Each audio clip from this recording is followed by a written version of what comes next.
Makikita ang buong grupo na sama-samang nagsasagawa ng isang taimtim na panalangin, na pinangungunahan ni Seiko, para kay Gigi na kasalukuyang sinasaniban pa rin ng Evil Eye na nasa katawan ni Taro. Matapos ang unang panalangin, maingat nilang sinilip si Gigi upang tingnan kung siya ay nagbalik na sa dati niyang katauhan. Subalit, sa halip na ang mukha ni Gigi, ang anyo pa rin ng Evil Eye ang bumungad sa kanila. Dahil dito, muling isinagawa ng grupo ang panalangin.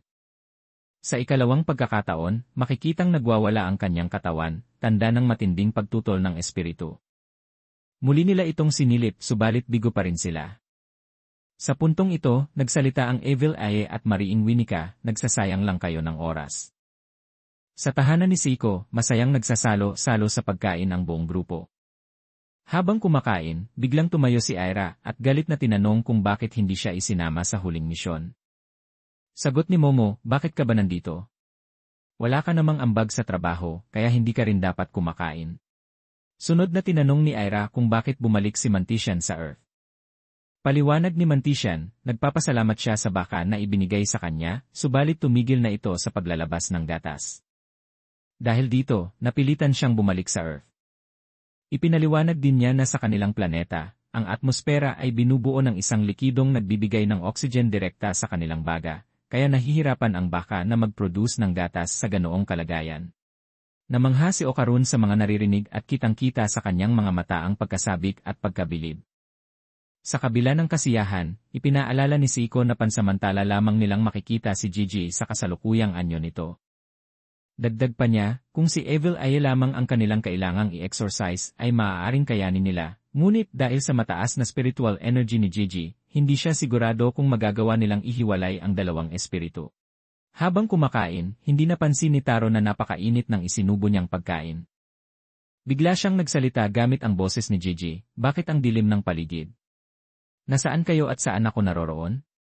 Agad ipinaliwanag ni Seiko na karaniwang ginagamit ng mga masamang espiritu ang boses ng tao upang malinlang ang iba. Inutusan niya si Taro na tanggalin ang takip sa kanyang mukha. Sa pagbubukas nito, lumitaw ang mukha ni Gigi na tila pabiro at gumagawa ng kakaibang ekspresyon. Hindi masabi ni Momo kung si Gigi nga ba talaga yon. Biglang umiyak si Gigi at tinawag ang pangalan ni Momo at Okarun. Sa huli, kinumpirma ni Seiko na si Gigi ngayon. Humingi si Seiko ng malamig na tubig at isinaboy ito sa mukha ni Gigi. Agad lumitaw si Evil Eye. Nang muling sabuyan ng mainit na tubig, agad namang bumalik si Gigi sa kanyang normal na anyo.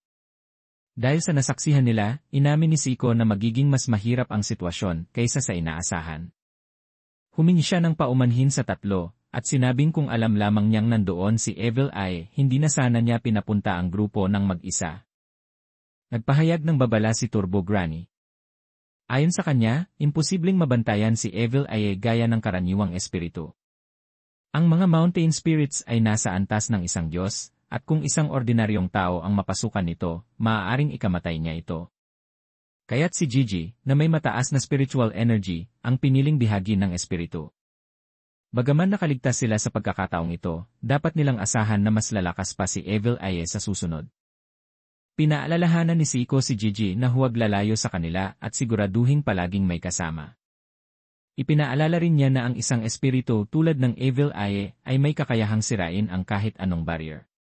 Dagdag pa niya sa grupo, lalo na kina Momo, na dapat laging may dalang mainit na tubig upang agad itong maibuhos kay Gigi kung sakaling muli itong magpalit anyo.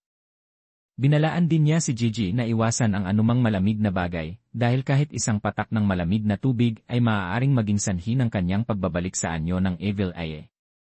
Nag-enjoy ka ba sa episode na to? Kung oo, palike naman ang video at huwag kalimutang mag-subscribe sa aming channel. Malaking tulong yun para sa amin bilang small content creators. Maraming salamat po, arigatou gozaimasu. Kinabukasan, habang nasa biyahe papunta sa ospital upang bisitahin ang magulang ni Gigi, tinanong ni Seiko kung dala ba nila ang kanilang dermos at kung mailaman itong mainit na tubig. Agad namang sumagot ang dalawa, oo, dala namin ito. Sa hindi inaasahang pagkakataon, dumikit ang daliri ni Momo sa daliri ni Okarun. Mabilis niya itong inalis at humingi ng paumanhin, sabay iwas ng tingin. Dahil dito, nagkaroon ng bahagyang pagkailang sa pagitan nilang dalawa. Ilang sandali pa, unti-unting inilapit ni Momo ang kanyang kamay sa kamay ni Okarun na tila ba nais niyang hawakan ito. Makikita rin sa kanyang mukha ang pagkapula dala ng matinding kaba o damdaming hindi niya maipaliwanag. Naputol ang sandaling iyon nang biglang sumigaw si Gigi. Sinabi niya kay Taro na tularan siya sa bawat kilos na kanyang gagawin. Sagot naman ni Taro, gagalaw ako ayon sa gusto kong galaw, katawan ko naman ito. Pagdating sa ospital, ipinakita na nasa maayos ng kalagayan ang magulang ni Gigi. Habang binabantayan nila ito, lumabas sa isang ulat balita na nahuli na ang pamilyang Kito dahil sa kasong pagpatay at ilegal na pagkulong. Gayunpaman, patuloy pa ring pinaghahanap ng mga otoridad ang pinuno nilang sina Kito. Ipinakita na nabalian ng kamay ang leader at tinatakbuhan ang mga pulis. Maya-maya, tinanggal nito ang isang bahagi ng kanyang ulo, at lumitaw ang kanyang tunay na anyo, isang nilalang na hindi pangkaraniwan, tila isang alien o halimaw. Labis ang galit nito kay Momo dahil sa mga naganap. Habang papasok sina Momo at Okarun, tinanong ni Okarun kung kamusta na si Gigi. Ayon kay Momo, hindi ito maayos dahil nasasanay na raw ang Evil Eye sa barrier. Ipinahayag niyang balak ni Seiko na subukan ang Hayashi performance bilang paraan ng pag-exorcise kay Gigi, ngunit tila walang nais gumawa nito. Dahil dito, may balak sanang itanong si Momo kay Okarun, ngunit bago pa man siya makapagsalita, may biglang yumakap sa likuran ni Okarun, ang mga kaibigan pala ni Momo mula sa paaralan. Tinanong siya ng isa kung narinig na niya ang tungkol sa pagsabog ng bulkan. Ipinakita nito ang kanyang cellphone, kung saan makikita ang larawan ng isang UFO malapit sa bulkan. Samantala, sa silid-aralan ng Grade 2D, makikitang iniiwasan ng mga estudyante si Aira dahil sa mga maling impormasyong ipinakalat nito sa buong paaralan. Dumating sina Momo at Okarun at inaya si Aira na lumabas dahil may nais itong sabihin. Sa kanilang pag-uusap sa labas, lumabas ang tunay na ugali ni Aira, matapang at palaban. Ngunit sa tuwing kaharap si Okarun, nagiging mahinhin at pabebe ito. Tinanong ni Aira si Momo kung ano ang nais nitong sabihin. Sabi ni Momo, nais niya sanang mag-sleepover sila sa kanilang bahay. Ipinaliwanag niyang mas panatag siya kapag may kasama sa bahay, lalo na kung sakaling mag-transform si Gigi bilang Evil Eye. Wala rin naman daw silang ibang opsyon, kaya sa tingin nila ay dapat na lang silang pumunta. Samantala, sa tahanan ni Seiko Ayase, biglang natanggal ang isang kamay ni Taro mula sa katawan ni Gigi. Matapos suriin ni Seiko ang talisman na inilagay niya sa mga bahagi ng katawan ni Taro, ipinaalam niya rito na maaari na itong umalis sa katawan ni Gigi. Nagpasalamat si Gigi kay Taro sa pagsagip nito sa kanyang buhay. Mahigpit na paalala naman ni Seiko kay Gigi na maging mas maingat, lalo na kapag may kinalaman sa tubig, partikular na sa malamig na tubig. Pagka-uwi ni Momo mula sa paaralan, ibinalita niyang kasama niya sina Okarun at Aira. Masayang sinalubong ni Gigi ang mga kaibigan, halatang sabik sa muli nilang pagkikita. Pagpasok sa bahay, agad silang binigyan ni Seiko ng tig-isang dermos. Ipinaliwanag niyang sakaling muling mag-transform si Gigi, kailangan nila itong buhusan ng laman ng dermos kaagad. Tinanong ni Okarun si Gigi kung kumusta na ang lagay ng kanyang katawan. Biro naman ni Gigi, kaya na raw niyang lumipad patungong langit. Pagdating ng hapunan, naupo na ang lahat sa hapag at masayang nagkukwentuhan habang kumakain.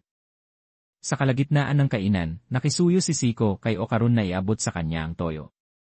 Habang iniabot ito ni Okarun, hindi sinasadyang tumulo ang isang patak sa kamay ni Gigi. Panandaliang tila tumigil ang oras. Makalipas ang ilang segundo, bigla na lamang nag-transform si Gigi bilang Evil Eye. Tinumba niya ang mesa at winasak ang isang bahagi ng bahay.